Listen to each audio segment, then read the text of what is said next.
अस्सलाम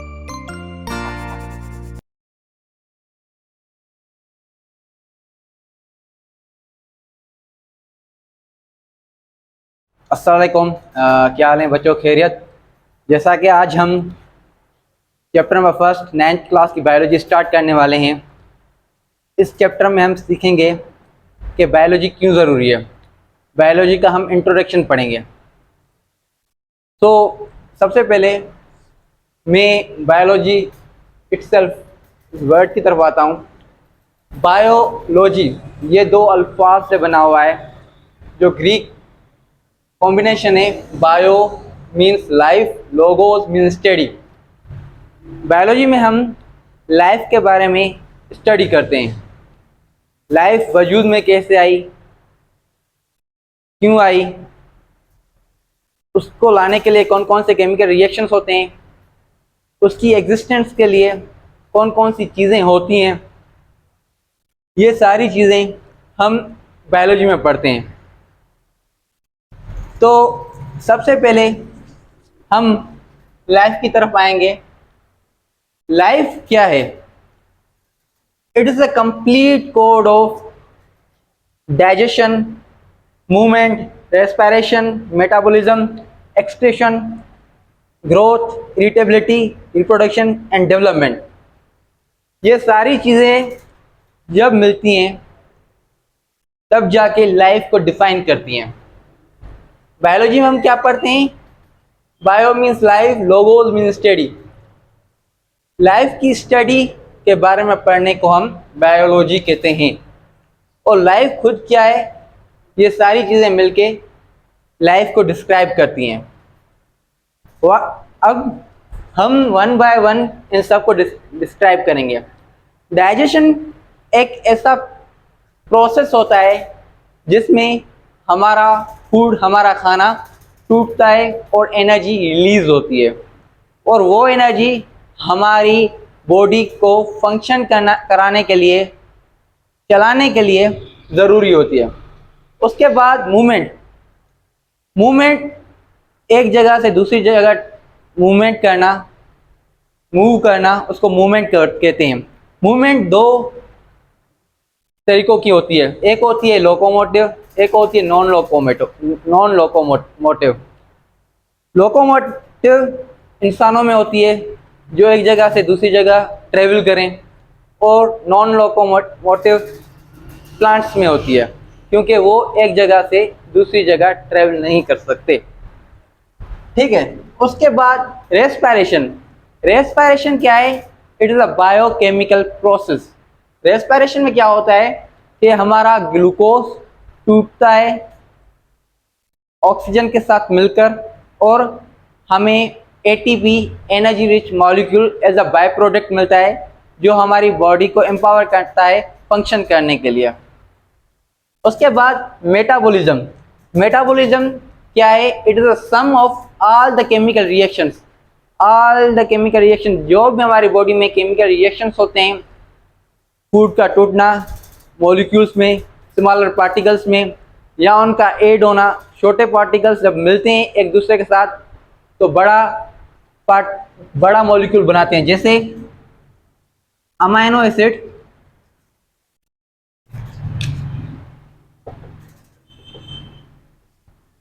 एसिड एक चेन बनाएंगे तो ये एक लार्ज मॉलिक्यूल बन जाएगा, जिसको हम नाम देते हैं प्रोटीन का। तो एडिशन, इसमें स्मॉलर मॉलिक्यूल्स ऐड हो रहे हैं, तो ये भी it is a type of metabolic activity. ये भी एक मेटाबॉलिक एक्टिविटी है। अगर ये प्रोटीन स्मॉलर मॉलिक्यूल्स में टूट रही है तो it is also the type of metabolic activity. अब एक्सक्रीशन क्या है? एक्सक्रीशन में क्या होता है? जितने भी हार्मफुल मटेरियल्स होते हैं, टॉक्सिक मटेरियल्स होते हैं, वो हमारी बॉडी से खारिज होते हैं। फीसिस का खारिज होना, यूरिन का खारिज होना, और दूसरे हार्मफुल मटेरियल्स का खारिज होना, जैसे कि sweating, it is also part of excretion, क्योंकि हमारी बॉडी से होती है। वो क्या करती है? हमारी बॉडी को कूल डाउन करने में मदद देती है। तो it is also the type of excretion process, और यूरिन का खारिज होना ये भी एक्सक्रीशन प्रोसेस है। उसके बाद ग्रोथ, हमारी बॉडी का ग्रोथ होना, हमारे सेल्स का स्पेशलाइज्ड फॉर्म में आना, टिश्यूज़ में कन्वर्ट होना, टिश्यूज़ के बाद ऑर्गन में कन्वर्ट होना, ऑर्गन के बाद एक कंप्लीट लिविंग ऑर्गेनिज्म बन जाना, फिर उसमें और ज़्यादा एडवांसमेंट आना, इसको हम क्या कहते हैं, ग्रोथ कहते हैं। इरिटेबिलिटी, हमारी बॉडी किसी भी स्टिमुलस किसी भी चीज़ को कैसे रिएक्ट करके देखती है। हम रोड क्रॉस कर रहे हैं और अचानक एक बाइक आ गई, उस फुल स्पीड से वो बाइक आ रही है और हमारी बॉडी उसको देख के कैसे रिएक्ट कर रही है physically. It is type of irritability कि हमारी बॉडी किसी चीज़ को कैसे अलर्ट होकर रिस्पॉन्स दे रही है, ये फिजिकली होगा। अगर केमिकल वे पे आए तो हमारी बॉडी, अगर हमने कोई ऐसी चीज़ खा ली है जो हमसे डाइजेस्ट नहीं हो रही, तो हम क्या करेंगे, वॉमिट करेंगे। वॉमिट करना it is also the response which is the part of irritability, कि हमारी बॉडी कैसे केमिकली और फिजिकली किसी चीज़ को रिस्पॉन्स कर रही है, रिस्पॉन्स दे रही है। और रिप्रोडक्शन, ये क्या है, ये भी एक प्रोसेस है लाइफ का, कि हमारी बॉडी कैसे रिप्रोड्यूस हो रही है, क्या है वो एम्ब्रियोइक डेवलपमेंट से हो रही है, रिप्रोड्यूस हो रही है, सेक्सुअली हो रही है या एसेक्सुअली हो रही है, तो हम उसको क्या, it is also type of reproduction. Development, हमारे से हम सबसे पहले रूट सेल्स, जैसे कि हम रूट प्लांट की बात कर रहे हैं, रूट पे आते हैं, तो हमारे पास जो सेल्स होते हैं मेरिस्टेमेटिक जगह पे बनते हैं, वहाँ पे उनकी डेवलपमेंट होती है, वो आस्ते आस्ते स्पेशलाइज्ड फॉर्म में कन्वर्ट हो जाते हैं, जाइलम एंड फ्लोएम की फॉर्म में।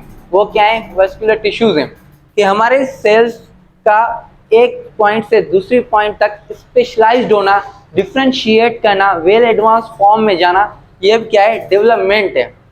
तो ये सारी चीज़ें मिलकर क्या किसको डिस्क्राइब करती हैं, लाइफ को डिस्क्राइब करती हैं। उसके बाद लाइफ बनती कैसे है, तो उसके लिए हमारे पास ऑर्गेनाइजेशन लेवल्स है।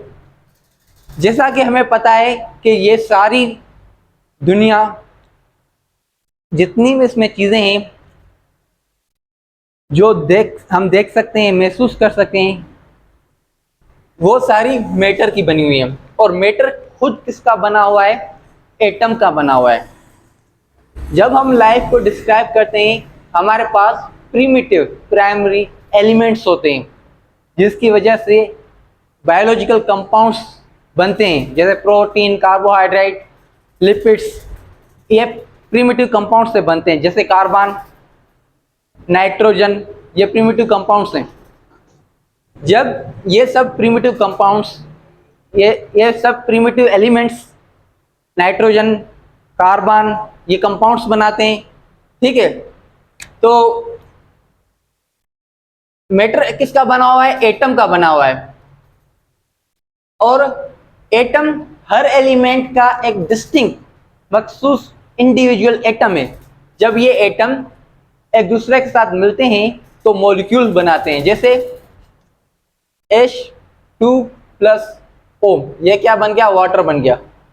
दो एटम हाइड्रोजन के और एक एटम ऑक्सीजन का मिला तो वाटर बन गया। थ्री एटम ऑक्सीजन के मिले तो ओजोन लेयर का फॉर्मूला बन गया। ये क्या करते हैं, एक दूसरे के साथ मिलकर मॉलिक्यूल बनाते हैं। अब मॉलिक्यूल हमारे पास दो टाइप्स के होते हैं, एक होते हैं माइक्रो मॉलिक्यूल, एक होते हैं मैक्रो मॉलिक्यूल। माइक्रो मॉलिक्यूल, जैसा कि मैंने ये बताया, छोटी लेवल पे H2O, it is the smallest most fundamentalist जैसे मॉलिक्यूल है। और मैक्रो मॉलिक्यूल, जैसे हमारे पास कार्बोहाइड्रेट, प्रोटीन, लिपिड्स, ये सारे के सारे मॉलिक्यूल्स मैक्रो मॉलिक्यूल्स बड़ी लेवल पे हैं।